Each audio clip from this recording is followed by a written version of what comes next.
What is up, guys? Team Yugi Fails here with another video, and I just did a stream that went phenomenally well. I went undefeated with Sky Striker, but the only problem was that for whatever reason it did not pick up my microphone's audio. I made sure that all the settings were properly turned on to where they would capture everything that needed to be captured, and it just did not capture my microphone's audio. I'm absolutely baffled by it, kind of upset, because I did go undefeated on a two-hour stream. Like, that's pretty darn good. But a lot of people in the stream chat were asking me for a Burning Abyss list for Master Duel, and I figured I'd post one here. I haven't put it together on Master Duel because I don't feel like putting that much money into this game.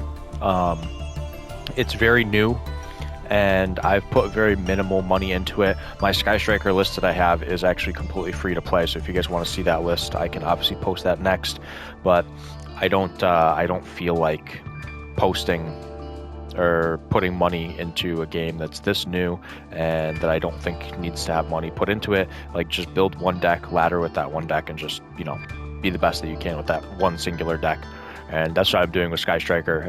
It's going phenomenally well, but seeing people always love my Burning Abyss lists, I figured I would post what I would play if I were to put this deck together on Master Duel. That way everyone can see it. So we'll start things off with the one absolute king Backjack, and the Backjack is, you know, something that I've always played as a one of in all of my BA, my trap BA lists. I think it's a really good card, but I don't think you ever want to play multiples because drawing into it is just really bad. So playing just the one is perfectly fine. Next card, the card of controversy that everyone is talking about right now, and that is Max C. You should be playing 3 of this card in Master Duel. I think that this card is perfectly fine to be at 3, not only in Master Duel, but also regular Yu-Gi-Oh! TCG format. If you disagree, I apologize that you're a bad player and that you suck at the game so much. But if you think Max C should stay banned, you should probably read some other cards in the game, like Ash Blossom, Max C, Called by the Grave, and Crossout Designator. Like, those cards alone completely stop Max C. And if for whatever reason you want to go ahead and be upset in the comments and say, oh no, Max C can't come back to 3, that would be too degenerate, then just turn the video off, because you suck and I don't want you watching my videos. Anyways, moving on to the next card, we have 2 copies of Tour Guide from the Underworld, and Tour Guide does not need to be played at 3 either. Playing it at 2 is perfectly fine. You almost don't want to draw it in your opening hand, because this card is going to get hit with Imperm, it's going to get hit with Ash, it's going to get hit with Valor. You're better off searching it off of something like Skarm, and that way you can use the Skarm to grab your Tour Guide for the follow-up turn, rather than, you know, opening Tour Guide, normal summoning it, and being met with a hand trap and not having anything to do, because that really hurts when that happens. So I think playing the 2 Tour Guide is fine, and alongside that we do play the 2 Skarm. I think 2 Skarm is also perfectly fine. You don't have to play any more than 2 of it. It's not like we're playing Desires or something where we're going to lose all of our resources. You know, it's not detrimental that you have 3 Skarm. Like, you're not going to be in significant amount of danger by playing only 2. Playing 3 is a little excessive, because its effect does trigger in the end phase. It's not like it's immediately when it hits the graveyard. So we have 3 copies of Graph. I think the 3 Graph is fully warranted. I don't think anyone would ever argue that. There's not too much to say about this card, honestly, because 3 Graph is 3 Graph. Like, you get to special summon one of your BAs from deck and just keep playing. Like, that's about as good as it gets. You can't get much better than that. Then we have 2 Seers. So the double Seer, I think, is actually something I'm leaning towards as a preference. For a very long time, I was a firm advocate of 3, like a very long time. But recently I've found that I don't necessarily want to draw it. I really just want to draw a Graph and another random BA name that isn't Seer. That's basically all that I want to do. Or open a Rhino Warrior and a random BA name that isn't Seer or Graph. Just because, like, you open Seer and you have to normal summon it, because that's how you start your loop. And if you can't start your loop, you're just in a bad position. Then we have 1 copy of Alec. Unfortunately, I don't know how to alter these to where they're all in order the way they want them, but that's okay, it doesn't matter. The one Alec is perfectly fine. It's another BA name. It could be an effect negation. If your opponent summons a Verte, you could always use Beatrice to send Alec and negate the Verte, and then they're just kind of stuck. That's more so for when, you know, like DPE comes out, because right now we don't have DPE and Dragoon is banned. So Verte isn't good in that many decks. Maybe it's good in something like Prank Kids, or, you know, something like Cyber Dragons, but other than that, Verte isn't really that good. We have 2 copies of Farfa. I think 2 of this is correct. I've been riding the 2-copy train for quite a while with Farfa, and it's honestly, it's perfect. It's there when you need it, and it's not there when you don't need it. It's perfect, absolutely perfect. We have the 1 Libic. I love Libic. Libic is probably one of my favorite BAs, just because it helps you do so much. Because if you have some sort of non-BA monster up, and you can manage to send this to grave somehow, whether it be through Rhino Warrior, or you can summon it off a tour guide, and you have like a Seer in hand, you can just link climb more easily. And the easier you can link climb, the better your games are going to turn out, because you're going to be able to play through your opponent's board and probably OTK them, which is pretty cool. Then we have 3 copies of Rhino Warrior. 3 Rhino Warrior is definitely worth playing. I would play 3 of this card every single BA deck that I have. Like, any BA list that you could possibly put together should probably be playing 3 Rhino Warrior. It's just fantastic. Card sends another Fiend from deck to grave. Like, that's literally perfect. And then it's on field effect, making your BAs basically indestructible by their own effects is also fantastic. So 3 Rhino Warrior, fully worth it. We have 1 copy of Barbar. The Barbar is very underrated, and I think for Master Duel, the fact that you can burn your opponent for some remaining damage is going to catch a lot of people by surprise. So do not underestimate Barbar, because I have seen a lot of games of people playing BA on Master Duel where a Barbar has go ahead and resolved and won the game for them because their opponent had under 900 life points left. Like, that's some pretty cool stuff right there. So playing the 1 Barbar, fully worth it. Definitely go for it. I have 2 copies of Call by the Grave, just for hand traps.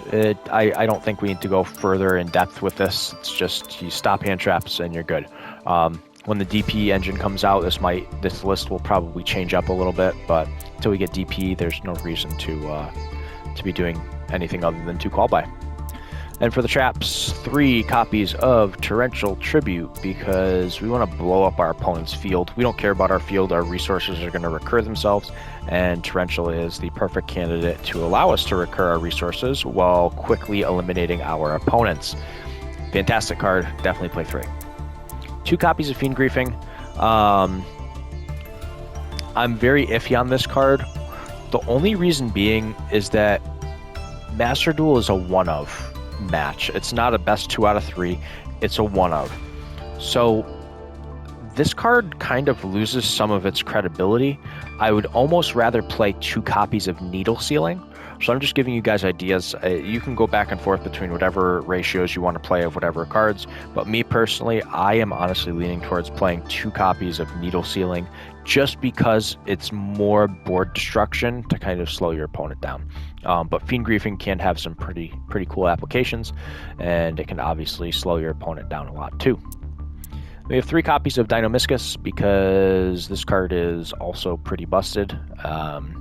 I don't think anyone would question that this card is busted. It can be a body on your board. It can be removal for your opponent's board.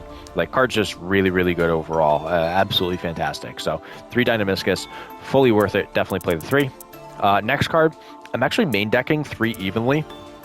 So as I mentioned before, Master Duel is a best of 1.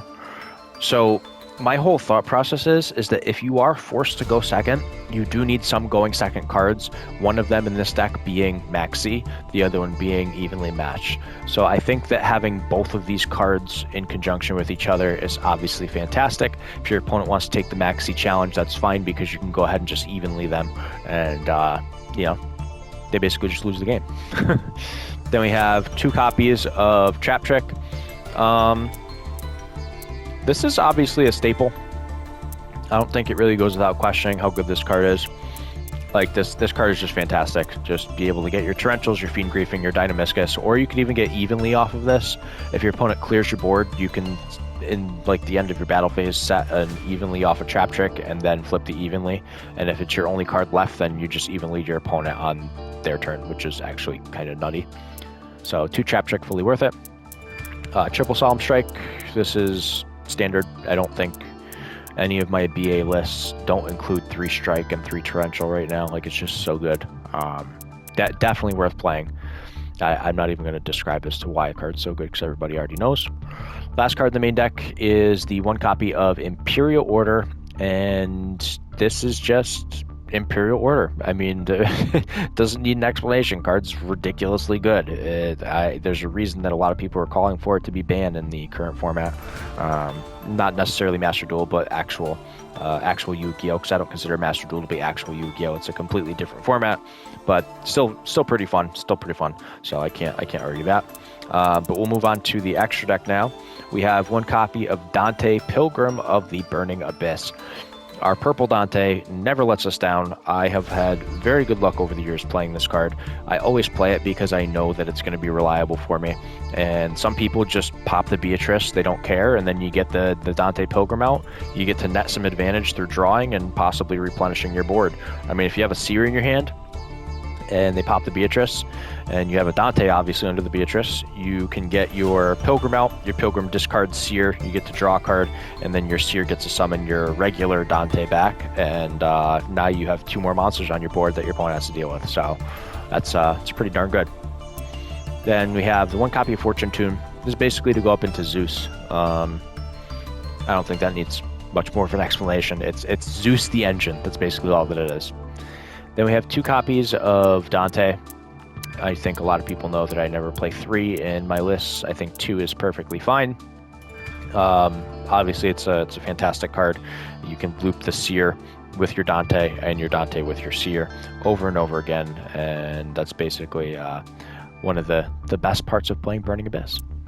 We have the 1 Downer Magician. This is to help with the Zeus rank up. If you happen to have it so your opponent doesn't have any monsters on their board, and you can make a Dante, you can always swing in for 1,000, then you can overlay the Downer and then make the Zeus, and then you have 2 Zeus Sends, which is very, very powerful.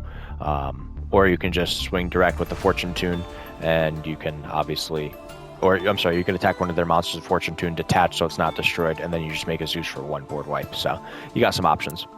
Then we play the 2 copies of Beatrice. This is literally one of my favorite cards of all time. Probably my second favorite card of all time next to Dante. I mean, it's a dump of anything from your deck to the graveyard. Typically, you're going to send something like Backjack or Farfa. That way you can trigger some effects, but there are times where you do some other stuff depending on what your opponent's board is. But being able to play multiple of this in Master Duel is crazy. Like, you can play 3 of this and 3 Dante in Master Duel. Like, that's just nuts to me. That's absolutely nuts. I love it. I really love it. Then we play the 1 copy of Zeus. It is limited in Master Duel, which is unfortunate in some ways, but understandable in others. I feel like for a while, a lot of people in the TCG were pushing for this card to be limited, and I think it's understandable to ask for it to be limited, but I don't know if it'll actually happen. I'm very up in the air about whether or not it could actually happen, but if it did, I wouldn't be overly shocked. Then for the links, we have 1 Gravity Controller, because there are going to be times where you do open up Seer and a random BA, and you just have to, do Gravity Controller and a Beatrice and some back row and pass, which is more than reasonable. Still a good play. Then we have the 1 copy of Cherubini, because it helps you link climb and OTK your opponent. So the 1 Cherubini is really good. We have the 1 copy of Nightmare Phoenix, and Nightmare Phoenix being able to pop back row is pretty good. I haven't come across a ton of back row decks in Master Duel yet. I'm sure I will eventually, but as it currently stands, I haven't seen a lot of back row stuff.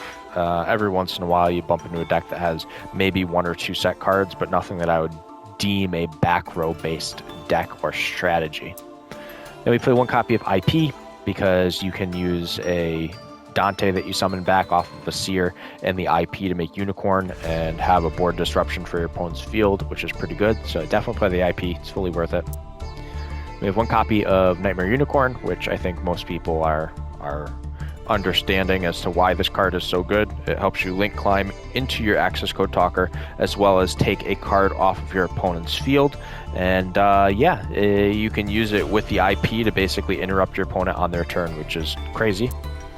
One Boral Sword, this is for OTKs. I don't think I need to explain that. Just OTK your opponent. It seems pretty fun.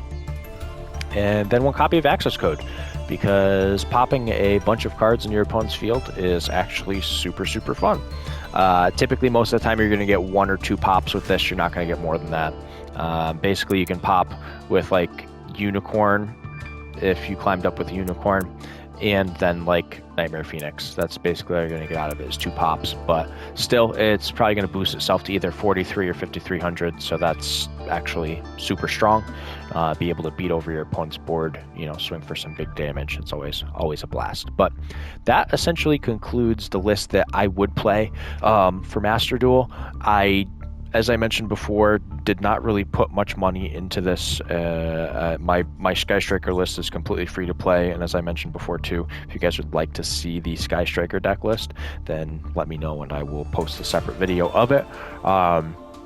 Very, very interesting game, to say the least so far. I'm not like over the top ecstatic about it, but I'm also not disappointed. It's very average. It's a very average game and setup, but if I were to be playing BA and Master Duel, it would look something like this. The only things that I could think of that I might change up a little bit would be something like playing Forbidden Droplet. But other than that, I really like this deck list, and I think it works out phenomenally well for a meta like what Master Duel currently has. I think it's just something that is a solid list as a whole. But if you guys enjoyed the video, obviously give it a thumbs up. If you guys want to see that Sky Striker deck list, give the video a thumbs up, because that is always appreciated, being able to show you guys some actual decks that I'm really playing in this, because right now I haven't lost a single game with Sky Striker in the entirety of me playing Master Duel, which is fantastic. So I have zero complaints, and I'm doing actually very, very well overall. I enjoy playing Sky Striker in this. It's very, very strong. But if you guys enjoyed the video, give it a thumbs up. Don't forget to smash that subscribe button, turn the notification bell on, and let me know if you want to see more cool and awesome Master Duel content, because this is actually kind of neat to show off. But for right now, this is Team Yugi Fails signing out.